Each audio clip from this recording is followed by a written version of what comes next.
Hai semua, perkenalkan kami dari kelompok 3 mata kuliah kepemimpinan. Terlebih dahulu ingin memperkenalkan diri. Kelompok kami beranggotakan 4 orang, diantaranya adalah Sherla Anggreni, Kentriko Yendi, Fitria Akbar Kani Caniago, dan Teresia Gultom. Nah, kalian mau tahu nggak kami mau bahas apa hari ini? Kalau mau tahu, mari ikutin kami membahas tentang gaya-gaya kepemimpinan dari para tokoh yang akan kami bahas. Simak videonya ya.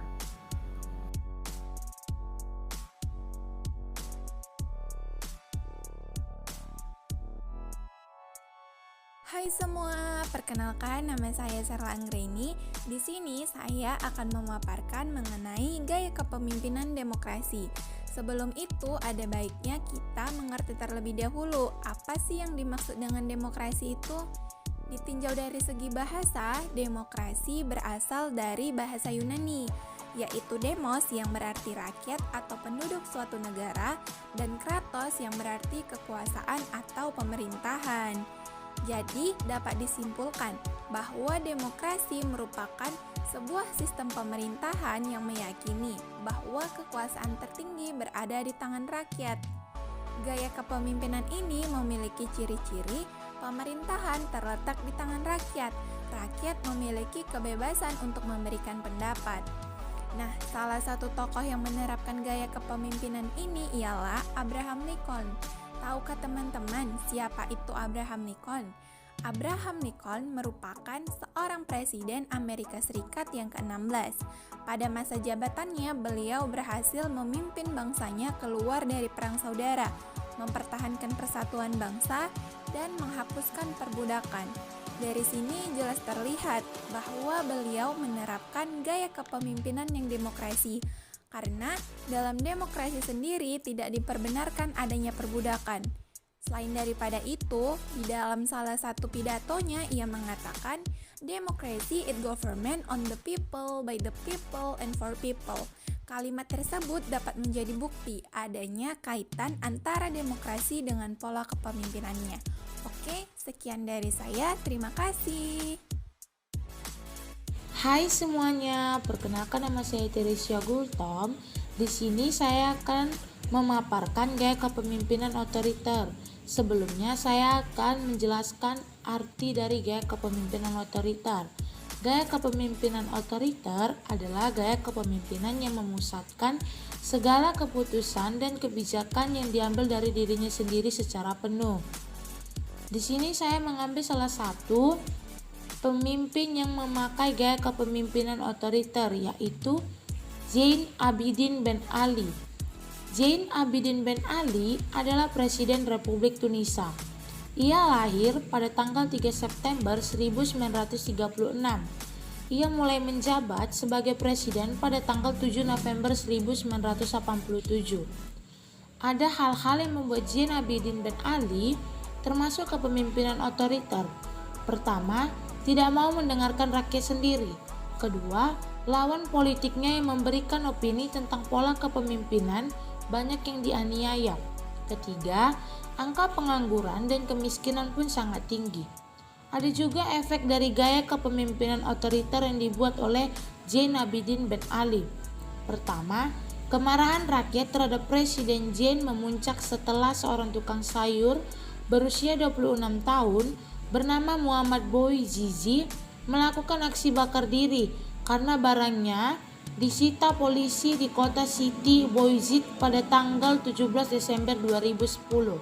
Kedua, rakyat yang sudah geram dengan pola kepemimpinan yang diktator dan otoriter selama 23 tahun berkuasa memicu penolakan terhadap dirinya. Hal ini ditandai dengan aksi demo besar-besaran di seantero negeri yang menimbulkan korban jiwa sekitar 100 orang.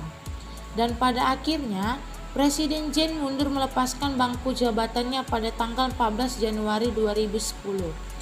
Semuanya, perkenalkan nama saya Fitria Akbar Kani Caniago. Di sini saya akan memaparkan gaya kepemimpinan laissez-faire.